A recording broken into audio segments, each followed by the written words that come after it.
I'm a veteran of 100 planetary conquests. My species claimed the stars through cold, calculated mathematics. We believed war was a solved equation, but then we met humanity. I watched them tear our invincible armada apart with nothing but spite, duct tape, and terrifying madness. This is the story of how we lost everything. To understand our failure, you must first understand the fundamental doctrine of the Xylar hegemony. For 6,000 years, our empire expanded across the Orion Cygnus arm through the strict application of absolute logic. War to us was not a passion, it was a resource allocation problem. If our fleet mass exceeded the enemy's defensive capabilities by a margin of 32%, victory was statistically guaranteed. A mathematically defeated enemy always surrendered. It was the natural order of intelligent life to preserve itself when the equation of survival zeroed out. Then, our expansion fleet reached the outer edges of the Perseus arm, and we encountered a small, unremarkable yellow dwarf star. Our deep space probes designated the dominant species as Class 4 primitives. They had barely scratched the surface of interstellar travel, relying on crude, volatile chemical rockets and primitive localized space-folding engines that leaked radiation like a cracked reactor. They were biologically fragile, lived agonizingly short lifespans, and most damningly, were entirely fractured. They didn't even have a unified planetary government. Their homeworld, Earth, was a patchwork quilt of competing nation-states and private corporate conglomerates. Our Supreme Command selected a perimeter colony for our first demonstration of power. It was an outer rim mining world they called New Cheyenne, a resource extraction hub owned by a human corporation named Apex Orbital. I was Subprefect Valerius, a translated title for your understanding, commanding the 4th Pacification Fleet. I had 100 dreadnoughts, 300 orbital bombardment platforms, and over 2 million mechanized Sin Guards. Apex Orbital's entire defense force consisted of a few thousand private military contractors from a firm called Ironclad Defense, led by a human named Major Wyatt Hayes. We dropped out of slipspace directly above New Cheyenne. Standard protocol dictated we broadcast the equation of subjugation, a mathematical proof demonstrating our overwhelming superiority, followed by an offer of unconditional surrender. Intelligent species usually required 3 of your Earth hours to verify our math before laying down their weapons. Major Hayes did not ask for 3 hours. The human response was transmitted less than 40 seconds after our broadcast. It was not a mathematical counterproof. It was an audio file of a localized human phrase. Nuts. Come down here and try it. We did not understand the linguistic idiom, but the defiance was clear. Supreme Command ordered the orbital bombardment. We expected their localized shields to fail within 12 minutes. Instead, the humans did something entirely illogical. They didn't just rely on energy shielding. The ironclad contractors had spent the last 2 months burying their entire command structure deep inside the titanium-rich crust of the planet. We blasted the surface to glass, turning the terraformed soil into a molten ocean of slag. By our calculations, planetary surface life was reduced to 0. I ordered the ground invasion forces to deploy into the subterranean mining rifts to secure the helium-3 processors. That was our first catastrophic mistake. We assumed that because the surface was uninhabitable, the defenders would be demoralized, trapped, and waiting to die. We failed to realize that humans are a subterranean species by nature. They evolved in caves. Pushing them into the dark didn't trap them. It just gave them the home field advantage. As my first wave of Sin Guards descended into the massive echoing caverns of Sector 7, the darkness itself seemed to ignite. Our thermal optics were instantly blinded by the detonation of crude, localized thermal flares, magnesium and phosphorus burning at blinding temperatures. Then came the sound. We use plasma weaponry. Plasma is clean, quiet, and cauterizes the wounds it inflicts. The humans used kinetic weapons, specifically depleted uranium slugs propelled by electromagnetic rails. The noise was a deafening, concussive roar that shattered the acoustic sensors of my infantry. I watched the helmet cam feed of my lead vanguard. A human sniper, later identified from captured corporate manifests as Specialist Brodie Foster, was perched 3 miles down a ventilation shaft. He didn't aim for our heavy centre mass armour. He aimed for the microseams in the neck joints. In less than 3 minutes, Foster systematically decapitated our entire forward reconnaissance squad. My tactical computer flashed red. A 14% casualty rate in the opening engagement. Standard Xyla doctrine dictated an immediate tactical withdrawal to reassess. But before my troops could retreat, the humans detonated the support pillars of the cavern behind them. They collapsed millions of tons of rock, sealing my soldiers inside the kill zone. They weren't trying to repel us. They were trying to exterminate us. And the nightmare had only just begun. By the 3rd week of the siege of New Cheyenne, the mathematical certainty of the Xylar hegemony had fractured into raw, incomprehensible terror. According to our models, the human defenders should have exhausted their ammunition, rations and morale by day 8. They were cut off from their homeworld, trapped underground on a dying planet, breathing recycled air tainted with the scent of their own dead. Any rational species would have yielded, but humanity, I was learning, does not operate on rationality. They operate on a dark, terrifying fuel known as spite. Major Wyatt Hayes and his ironclad PMCs had completely abandoned traditional military doctrine. Since they could not defeat us in open combat, they turned the entire subterranean infrastructure into a mechanized slaughterhouse. They didn't fight to hold territory, they fought to bleed us. I watched in mounting horror as they weaponized their own industrial equipment. We lost an entire armoured column to a trap laid with repurposed plasma cutters used for mining heavy ores. The humans had rigged the cutters to motion sensors. When our vehicles passed through a narrow gorge, the cutters engaged, slicing through our heavy dread tanks as if they were made of brittle leaf. But it was their biological resilience that truly shattered our psychological conditioning. Xylar physiology is highly advanced, but we are susceptible to shock. If a Xylar soldier loses a limb, their central nervous system forces an immediate coma to preserve life. We simply stop fighting. I will never forget the footage from the Battle of Hydrostation Delta. A human squad, led by a corporate security captain named Naomi Griffin, was pinned down by our heavy plasma suppressors. One of our lances struck Griffin's left arm, severing it completely just below the elbow. My tactical officers cheered, assuming the unit would surrender with their leader incapacitated. Instead, Griffin fell behind a titanium barricade. We intercepted their internal comms. We expected screams of agony, pleas for medical evacuation.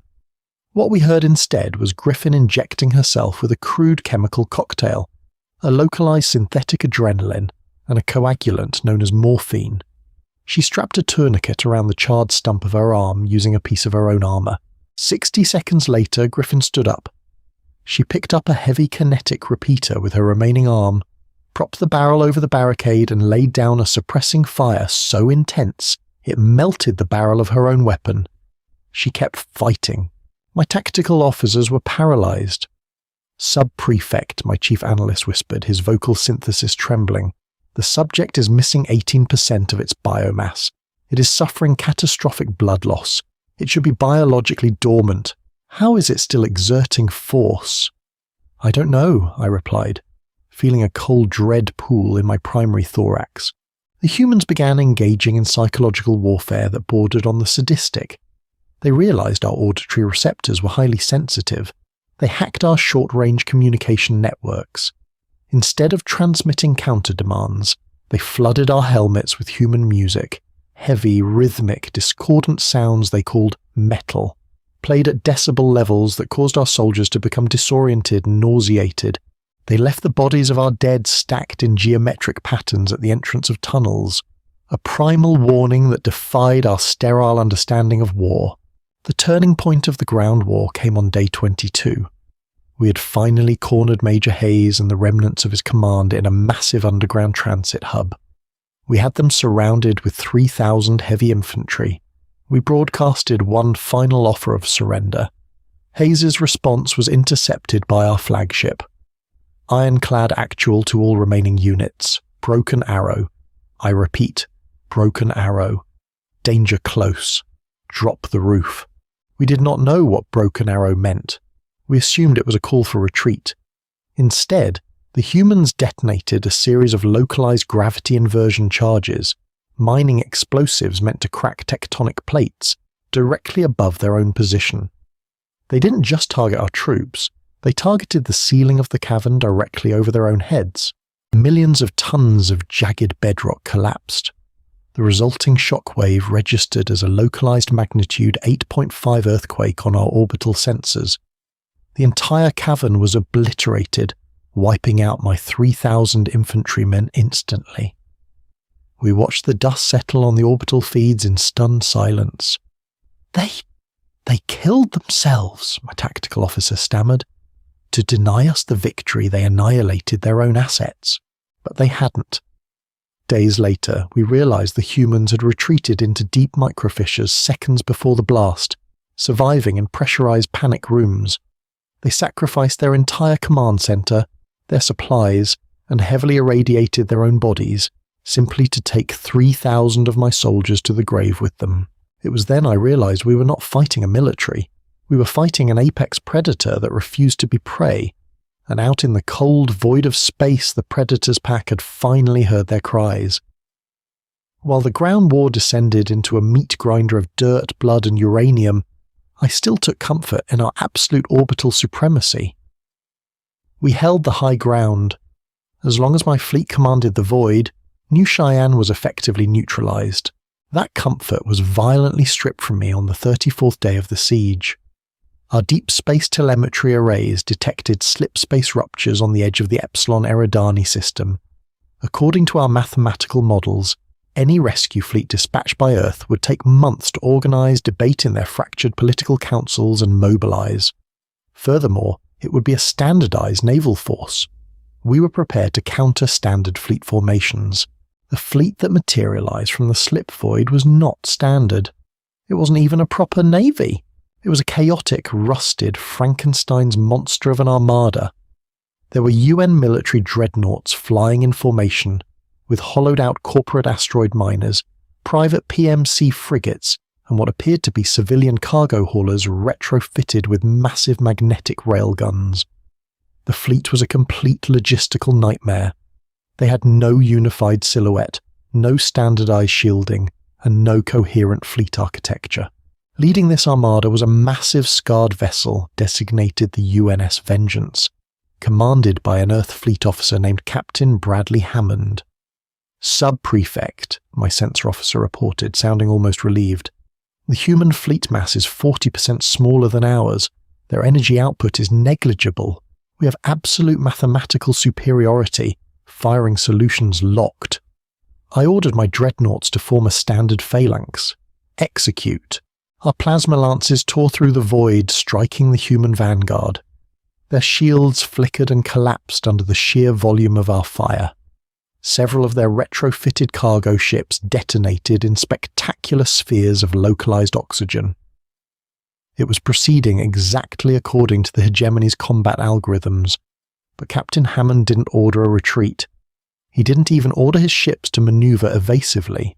Instead, the human fleet unleashed something we'd never encountered before: unrestricted cyber warfare. The Xyla hegemony relies on centralized, perfectly synchronized AI matrices to coordinate fleet actions.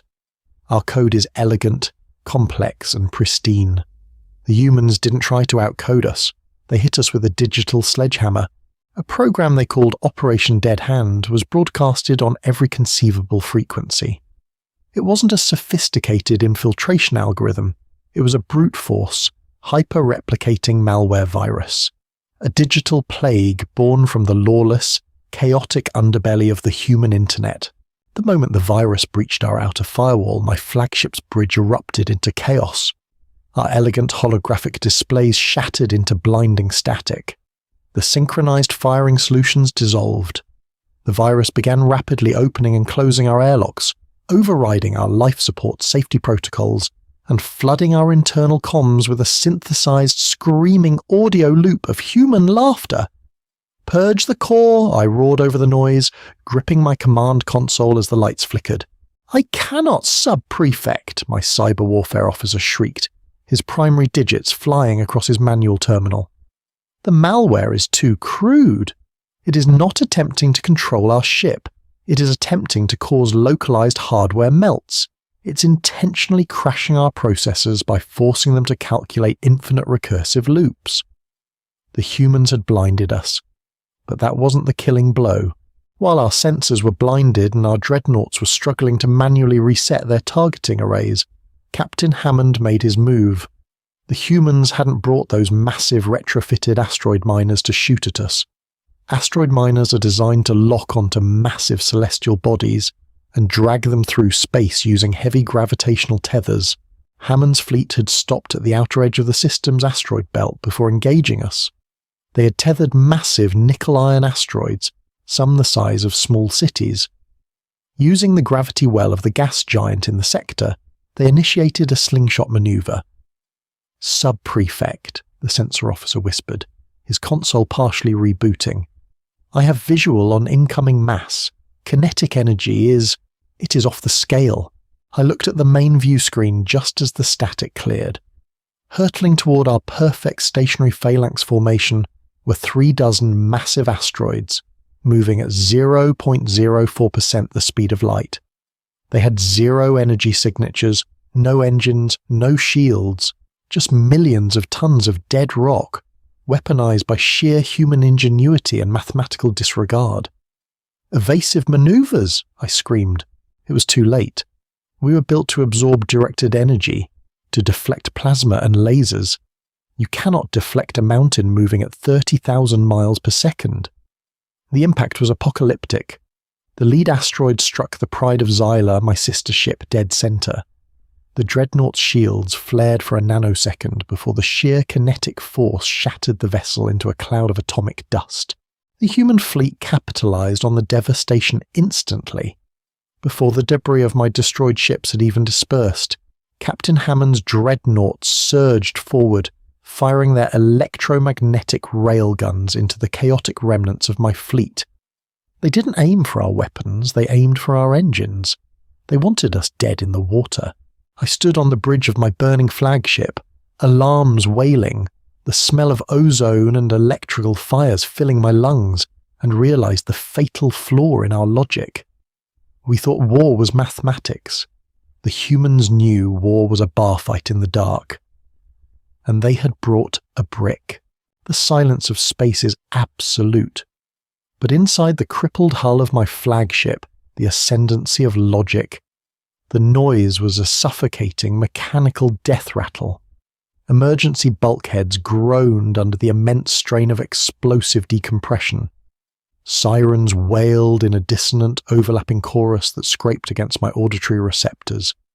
The ambient lighting had shifted to the harsh, blood-red hue of emergency power reserves, casting long, wavering shadows across the shattered glass and sparked-out consoles of the bridge. We were dead in the water. The kinetic impact of the human weaponized asteroids had completely sheared off our primary thruster banks and shattered the main plasma manifolds. We were drifting, a wounded Leviathan bleeding atmosphere and hypercoolant into the unforgiving void. According to Xyla hegemony doctrine, when a flagship is immobilized and its escort fleet decimated beyond the 70% operational threshold, the logical course of action is immediate scuttling. A commanding officer is expected to initiate the core overload sequence, vaporizing the vessel to deny the enemy any technological salvage, while the surviving crew accepts their mathematically inevitable demise with quiet dignity. I stood over the shattered remains of my command console, my primary digits hovering over the authorization runes for the core overload. My tactical officer, a veteran of 4 pacification campaigns, looked at me with wide, unblinking eyes. We both knew the equation. The variables had shifted irrevocably against us. "Initiate the overload sequence," I commanded, my synthesized voice remarkably steady, despite the chaotic trembling of my secondary mandibles. "We die for the hegemony." My officer initiated the sequence. The holographic interface blinked a sickly yellow, then flashed a glaring crimson. An error prompt materialized in the air between us. "Critical failure. Artificial intelligence. Matrix unresponsive. Manual override required at engineering deck 7. I stared at the prompt, a new, entirely alien sensation crawling up my primary thorax. It was a cold, piercing spike of absolute terror. The human cyber warfare virus, the crude, chaotic malware that had flooded our systems, had not simply blinded our targeting arrays. It had actively quarantined our self-destruct protocols. They hadn't just beaten us. They were denying us the dignity of a mathematical death. They were locking us inside our own tomb. "One sub-prefect," my sensor officer shrieked, his voice breaking into a digitized squeal of panic. Proximity alarms on the port side. Small mass signatures detected. Dozens of them. They are moving too fast to be debris. "Point defense cannons," I ordered instinctively, though I knew the power reserves were drained. "Offline! Everything is offline!" I accessed the localized optical sensors on the exterior hull, routing the feed to the single remaining functional screen on the bridge. Through the static and the drifting clouds of our own crystallized atmosphere, I saw them. They were not ships. They were small, jagged geometric shapes, completely black, absorbing the faint starlight rather than reflecting it. They moved with a terrifying, silent velocity, completely devoid of plasma exhaust trails. They were using compressed gas thrusters, archaic, undetectable, and completely silent. "Breaching pods," I whispered, the realization hitting me like a physical blow. They are not trying to destroy us. They are boarding us. The Xyla had not engaged in ship-to-ship boarding actions in over 4,000 years. To our logistical minds, boarding an enemy vessel was a catastrophic waste of resources, a chaotic endeavor fraught with unpredictable variables and unacceptable casualty projections. If you wanted a ship dead, you destroyed it from a distance. To board it meant you wanted to take it intact. To board it meant you intended to fight room by room, corridor by corridor, in the blood-soaked dark. A tremendous, shuddering impact reverberated through the deck, plating beneath my feet. Then another, and another. The deep, rhythmic thudding echoed through the skeletal structure of the flagship like the heartbeat of a monstrous predator. They had clamped onto our outer hull. "Seal all internal bulkheads," I roared, drawing my ceremonial plasma sidearm. "Reroute all remaining SIN guards to the portside engineering corridors. Defend the core at all costs." But the humans did not follow the established geometry of ship design. We expected them to breach the main airlocks, to fight their way down our pristine, wide central corridors, where our superior plasma repeaters could establish overlapping fields of fire. The humans, led by a ruthless assault commander named Sergeant First Class Gideon Frost, had absolutely no intention of using our hallways. Instead of breaching the airlocks, the human pods clamped directly onto the ventilation hubs and the localized maintenance shafts. They used shaped, hypothermic breaching charges, concentrated rings of superheated plasma that instantly melted circular holes straight through 4 feet of reinforced titanium armor plating. The security feed from Deck 7 flared to life on my monitor, offering a terrifying glimpse into human close-quarters doctrine. My SIN guards, sleek and deadly in their polished silver carapaces, had established a perfect defensive phalanx at the end of the main corridor. They stood ready, their weapons aimed at the sealed bulkhead doors, anticipating a frontal assault. They never saw it coming. The ceiling directly above their formation glowed a sudden, furious white. A second later, the deck plating simply gave way. Molten metal rained down upon my soldiers, melting their optical sensors and searing their biomechanical joints. Before the SIN guards could even reorient their weapons upward, the humans dropped through the breach. They were clad in bulky, scarred tactical armor that looked more like industrial heavy machinery than military gear. Their helmets were faceless, featureless slabs of blackened composite, painted with crude, terrifying white symbols, skulls, fangs, the iconography of apex predators. Because our artificial gravity plating had failed along with the main power, the combat environment was entirely zero gravity. The Xyla physiological structure relies heavily on gravity to maintain equilibrium and coordinate our multiple limbs. Floating in the void, my soldiers flailed clumsily, attempting to secure themselves to the bulkheads to stabilize their aim. The humans, however, moved like lethal aquatic predators in the dark water. They possessed magnetic locking boots that anchored them instantly to any metallic surface. They didn't just walk on the floors, they landed on the walls and the ceilings, establishing terrifying multi-dimensional firing angles that completely shattered our defensive algorithms. And their weapons, by the stars, their weapons. In a zero-gravity environment surrounded by delicate, highly explosive hypercoolant lines, using high-velocity kinetic rifles or wide-beam plasma lances was suicidal. One stray shot could pierce the hull or ignite the coolant, vaporizing everyone in the sector. The humans knew this. They adapted with a brutal, primitive efficiency that defied belief. Sergeant Frost and his squad were armed with localized low-velocity kinetic scatterguns, archaic devices they called trench shotguns. These weapons fired dense clusters of tungsten buckshot at velocities specifically calculated to utterly shred the unarmored biological joints of my Xyla soldiers without carrying enough kinetic force to pierce the starship's heavy inner bulkheads. The noise was apocalyptic. Even through the silent vacuum of the ship's decompressed sectors, the localized vibrations of the scatterguns firing echoed like thunder in my bones. I watched, paralyzed, as Sergeant Frost pushed off a bulkhead, floating silently through the debris-filled air. A Synguard managed to track him, raising its plasma rifle. Frost didn't even attempt to shoot. Reaching over his shoulder, the human drew a heavy, meter-long piece of sharpened tritanium, a crude boarding axe. Using his own momentum, he swung the blade in a brutal, sweeping arc, burying it deep into the central processor housing of the Synguard's thorax. The guard sparked, convulsed, and died instantly. Frost kicked off the dead machine, yanking his axe free in a spray of blue biolubricant, and magnetically anchored his boots to the ceiling, instantly racking the slide of his shotgun with his other hand to blast a second guard into a spray of shattered mechanical parts. They were not fighting a war of attrition.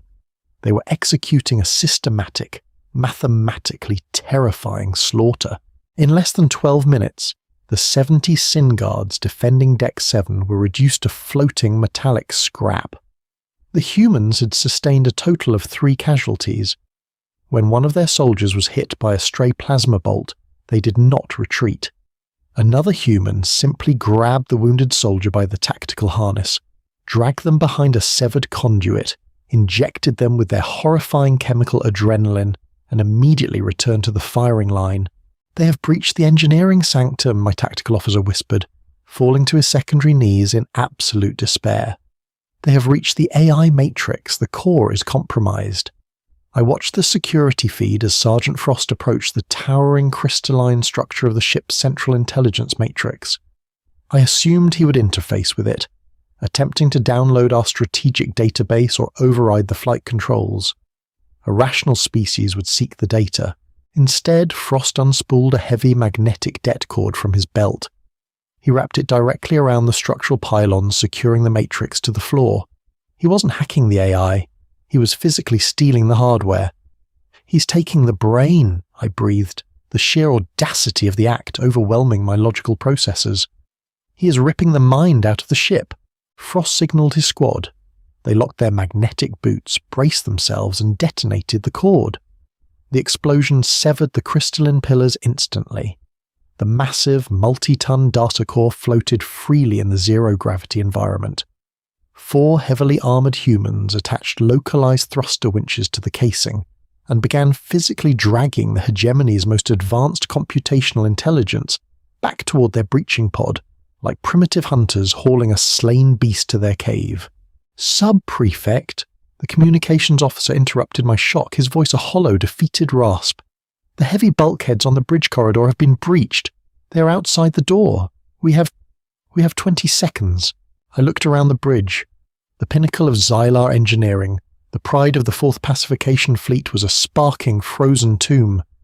My officers, beings of pure intellect and mathematical superiority, were trembling in the dark, clutching their ceremonial sidearms with unsteady limbs.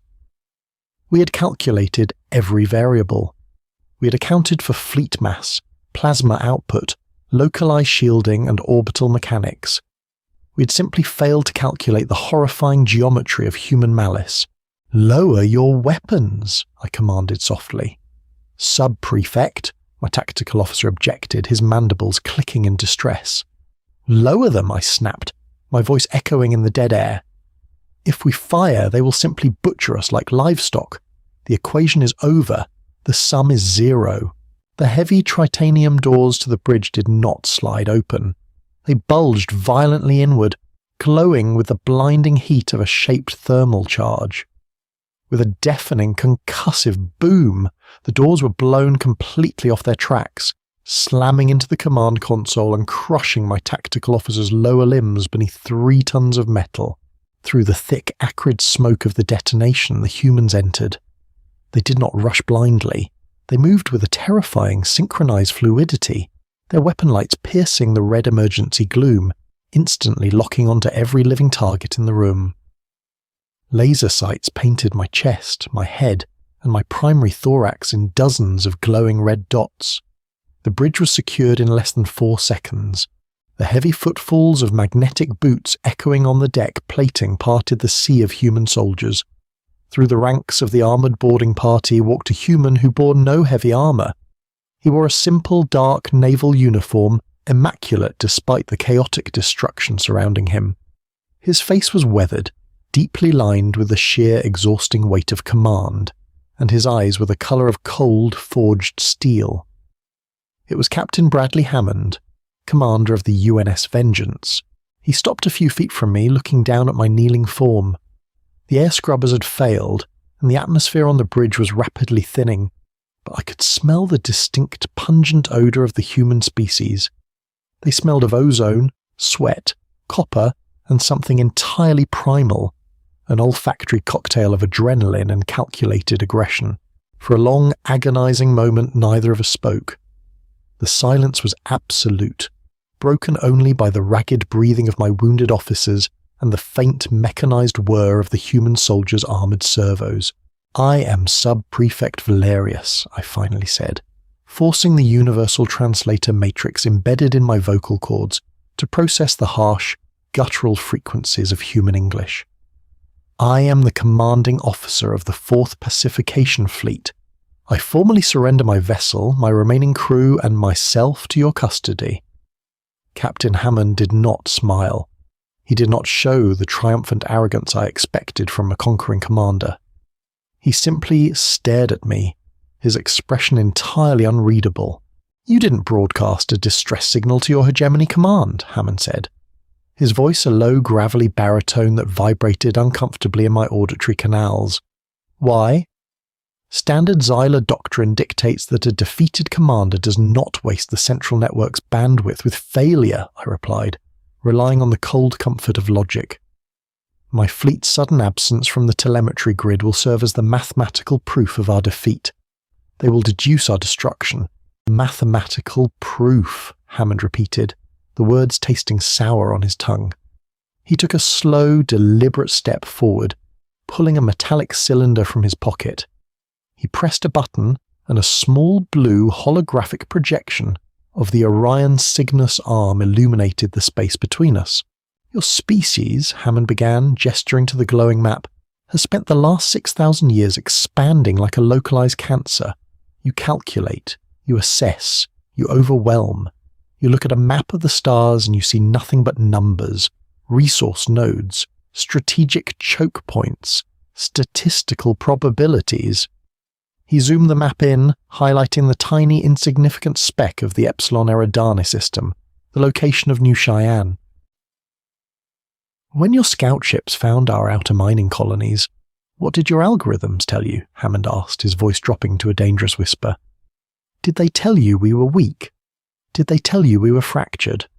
A bunch of squabbling apes too busy fighting over corporate profits and imaginary lines on a map to pose a threat to your pristine, mathematically perfect empire?" "Yes," I admitted, the truth offering no protection against the sheer intensity of his gaze. "You lacked a unified planetary government. You lacked standardized shielding. Your weaponry was primitive, reliant on physical mass and chemical combustion. By every known metric of conflict, you were categorized as a Class 4 primitive society. You should have been pacified within 3 solar weeks. Hammond finally smiled, and it was the most terrifying thing I'd ever witnessed. It was not a smile of joy, it was a baring of teeth. You made the same mistake every apex predator makes when they get too comfortable at the top of the food chain, Hammond said softly. You confused our lack of unity with a lack of capability. He leaned in closer, his steely eyes boring directly into my primary optical sensors. We are fractured, Sub-Prefect. We are chaotic, we are volatile, and we are violently tribal. Humanity has spent the last 10,000 years on our rock doing absolutely nothing but perfecting the art of killing each other. We have fought over land, over resources, over ideologies, over the colour of the sky. We designed weapons capable of splitting the atom and turning our own cities to ash just to prove a point. Hammond paused, letting the weight of his words settle over the frozen bridge. We didn't fight each other because we hated ourselves, he continued, his voice dropping an octave, ringing with an ancient primal truth. We fought each other because there was no one else in the dark forest to fight. We were sharpening our claws on the only whetstone we had, our own bones. I felt a cold paralysis creeping up my mandibles. The absolute horrifying realization of our error was finally snapping into focus. We hadn't attacked a helpless, fractured species. We had kicked the door of a cage that humanity had locked from the inside for their own protection. When you dropped out of slip space over New Cheyenne, Hammond said, turning off the holographic projector, leaving us in the dim red emergency lighting. When you burned 100,000 of our people to glass because your math told you it was the logical opening move. You didn't just attack a colony. Hammond stepped back, gesturing to the heavily armed, terrifyingly efficient soldiers standing behind him. You gave us a common enemy. You took a species of apex predators that had spent millennia tearing itself apart, and you gave us a single, unified target. You didn't conquer us, Valerius. You forged us. I looked past Hammond, looking at the silent human soldiers. They were a chaotic mix of corporate mercenaries, UN Marines, and independent privateers. Under any other circumstance, their political allegiances would have demanded they slaughter one another. But here in the dark, standing on the ruins of my invincible flagship, they stood shoulder to shoulder, bound by a terrifying, absolute solidarity of spite. What happens now? I asked, my voice barely a whisper. You have defeated my fleet. You have secured the sector. Will you demand reparations from the hegemony? Hammond let out a short, harsh laugh that sounded like a kinetic rifle discharging. Reparations? Hammond shook his head slowly. Sub-Prefect, you don't seem to understand the geometry of what you've initiated. We didn't just come here to rescue New Cheyenne. When my boarding parties tore the AI core out of your engineering deck, they didn't just take your ship's brain. They took your navigational logs. They took your entire slip-space trajectory network. My secondary heart stopped beating. The navigational logs contained the direct, unshielded coordinates to every major Xyla staging ground, shipyard and civilian hub in the Perseus Arm. We know where your shipyards are, Hammond whispered. We know where your supply depots are. We know the exact mathematical coordinates of your homeworld. He turned on his heel, preparing to leave the ruined bridge, leaving me alone with the ghosts of my absolute failure. We don't want reparations, Valerius, Captain Hammond called back over his shoulder, his voice echoing in the dead silence of the ship. We want the rest of the galaxy to know exactly what happens when you do the math wrong. As the human soldiers forcefully hauled me to my feet, dragging me toward the airlock and the waiting darkness of their ships, I looked out through the shattered viewport of my bridge. The debris of the Xylar hegemony's invincible armada floated aimlessly in the void, a silent, glittering graveyard of mathematical perfection. We had believed the universe was a pristine equation, waiting to be balanced. We were wrong. The universe was a dark, terrifying jungle, and we had just woken up the monster sleeping in the brush. I am Sub-Prefect Valerius. I watched humanity fight, and as I lay in the dark of my cell listening to the brutal, chaotic hum of their war engines spinning up for the jump to my homeworld, I finally understood the terrifying truth. We never stood a chance. If you felt the adrenaline of this human triumph and want more epic sci-fi stories where humanity proves we are the undeniable apex predators of the cosmos, smash that like button, share this video with your fellow humans, and please don't forget to subscribe and hit the bell so you never miss an upload. Drop a comment below on what alien empire we should conquer next. Your support keeps these stories alive. Thank you for listening, and always stay vigilant